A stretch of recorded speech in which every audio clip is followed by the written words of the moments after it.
Hello everyone, welcome to grammar lesson. Subject verb agreement का ये दूसरा पार्ट है दोस्तों। इसके पहले पार्ट में हमने समझा था कि सब्जेक्ट वर्ब अग्रीमेंट क्या होता है और उसके साथ हमने कुछ रूल्स को भी देखे थे और उनको समझे थे। आज की इस वीडियो में कुछ और रूल्स को देखेंगे और उनको समझने की कोशिश करेंगे। ये बहुत ही इंपॉर्टेंट वीडियो है दोस्तों, इसको ध्यान देकर देखिए ताकि इन रूल्स को आप अच्छे से समझ सकें। तो चलिए शुरू करते हैं आज का क्लास और जानते हैं सब्जेक्ट वर्ब अग्रीमेंट का नेक्स्ट रूल क्या कहता है।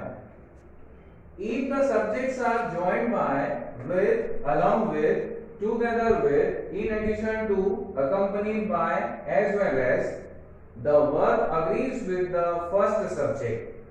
किसी भी सेंटेंस में अगर इन सारे कंजंक्शंस को यूज करके दो सब्जेक्ट को जोड़ा गया होगा तो उसमें जो वर्ब होगा वो पहले वाले सब्जेक्ट के साथ अग्री करेगा। कौन कौन से कंजंक्शन? यहाँ पे देखिए, with, along with, together with, in addition to, accompanied by, as well as। आइए इसको एग्जाम्पल से समझने की कोशिश करते हैं। देखिए लिखा है, Rohan as well as his friends is playing। दोस्तों इस एग्जाम्पल में देखिए, रोहन पहला सब्जेक्ट है और as well as लगाकर दूसरे सब्जेक्ट के साथ उसको जोड़ा गया है। दूसरा सब्जेक्ट क्या है? his friends। तो यहाँ पे देखते हैं, रोहन एक सिंगुलर सब्जेक्ट है और his friends प्लूरल सब्जेक्ट है। तो यहाँ पे देखते हैं एक सिंगुलर वर्ब को यूज किया गया है। क्यों? क्योंकि दोनों सब्जेक्ट को as well as लगा के जोड़ा गया है। रूल क्या कहता है? as well as लगा के जब दो सब्जेक्ट को जोड़ा गया होगा उसमें जो वर्ब होगा वो पहले वाले सब्जेक्ट से अग्री करेगा। और पहला वाला सब्जेक्ट क्या है? रोहन एक सिंगुलर सब्जेक्ट है, इसलिए यहाँ पे सिंगुलर वर्ब इज को लगाया गया है। दूसरे एग्जांपल में देखते हैं, द कैप्टन एक सब्जेक्ट हो गया और दूसरा सब्जेक्ट है द प्लेयर्स। इनको अलॉन्ग विथ लगाकर जोड़ दिया गया है। और रूल क्या कहता है? अलॉन्ग विथ लगाकर दो सब्जेक्ट को अगर जोड़ दिया जाएगा तो जो वर्ब होगा वो पहले वाले सब्जेक्ट से अग्री करेगा। पहला वाला सब्जेक्ट का नंबर क्या है? सिंगुलर नंबर है।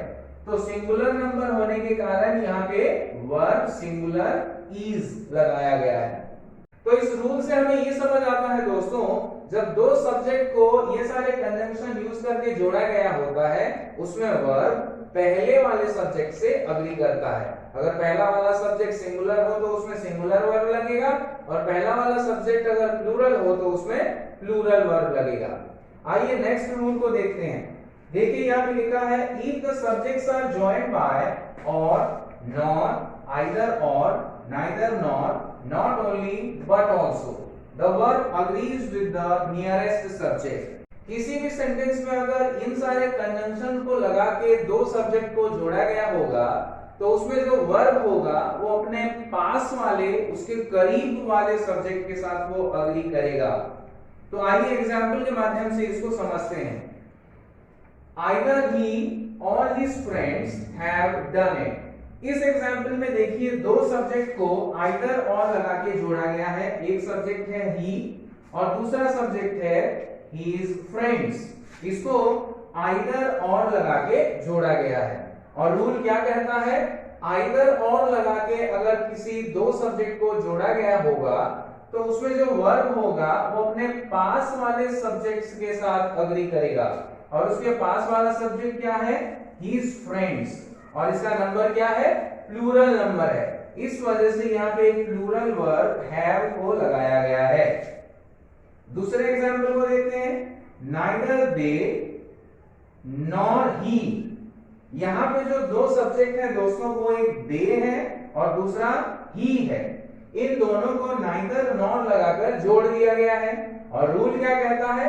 neither nor लगाकर अगर दो सब्जेक्ट को जोड़ा गया होगा तो वर्ब अपने पास वाले सब्जेक्ट के साथ अग्री करेगा। तो यहाँ वर्ब के पास कौन सा सब्जेक्ट है? he है। और ही क्योंकि एक सिंगुलर सब्जेक्ट होता है इसलिए वर्ब भी यहाँ पे सिंगुलर लगा है। तो ये रूल से हमको पता चलता है इन सारे कंजंक्शन कौन कौन से? और, not, either or, neither not, not only but also, in conjunctions का यूज करके जब दो सब्जेक्ट को जोड़ा गया होता है उसमें वर्ब अपने पास वाले सब्जेक्ट से अग्री करता है। आइए जानते हैं नेक्स्ट रूल क्या कहता है। देखिए, subjects are joined by and but represent a single person, thing or idea, take a singular word. जब दो सब्जेक्ट को एंड लगा के जोड़ दिया जाता है लेकिन वो एक व्यक्ति या एक चीज या किसी एक आइडिया को रिप्रेजेंट करता है तो उसके लिए एक सिंगुलर वर्ब को यूज किया जाता है। दोस्तों पिछले वीडियो में हमने देखा था कि एंड लगाकर जब दो सब्जेक्ट को जोड़ दिया जाता है तो उसमें एक प्लूरल वर्ब का यूज किया जाता है, लेकिन ये उससे अलग है दोस्तों। आइए इसको समझते हैं। देखिए example, bread and butter is my favourite breakfast. इसमें देखिए सब्जेक्ट दो हैं, ब्रेड एंड बटर, इनको एंड लगाकर जोड़ दिया गया है।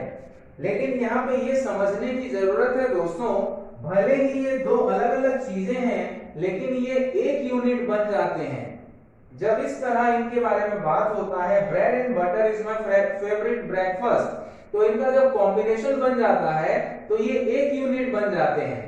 इस वजह से यहाँ पे सिंगुलर वर्ब इज को लगाया गया है। दूसरे एग्जांपल में देखते हैं, the captain and coach, the captain and coach is coming. इस सेंटेंस में देखिए कैप्टन भी वही है और कोच भी वही है, एक ही व्यक्ति कैप्टन है और कोच भी है, इसलिए यहाँ पे एक सिंगुलर वर्ब इज को लगाया गया है। तो दोस्तों हमें कैसे पता चलेगा कि एक ही व्यक्ति कैप्टन और कोच है या दो अलग अलग व्यक्ति हैं? यहाँ देखिए नीचे और एक सेंटेंस मैंने लिखा है, the captain and the coach. यहाँ पे देखिए कैप्टन से पहले भी आर्टिकल द लगा है और कोच से पहले भी आर्टिकल द लगा है, और क्योंकि ये दो अलग अलग व्यक्ति हैं इसीलिए दोनों से पहले आर्टिकल लगा है। लेकिन उससे पहले वाले एग्जांपल में देखिए सिर्फ कैप्टन से पहले द लगा है, कोच से पहले द नहीं लगा है। तो इन परिस्थितियों में जब दोनों से पहले, दोनों सब्जेक्ट से पहले द लगा होगा मतलब वो दो अलग अलग व्यक्ति होंगे, लेकिन सिर्फ जब एक ही सब्जेक्ट से पहले द लगा होगा, दूसरे से पहले नहीं लगा है मतलब वो एक ही व्यक्ति है। तो दोस्तों ये है कुछ और रूल्स सब्जेक्ट वर्ब एग्रीमेंट के बारे में। अगर ये आपको पसंद आए तो वीडियो को लाइक करिए, शेयर करिए और चैनल को सब्सक्राइब कर लीजिए। See you soon in the next video. Take care, bye.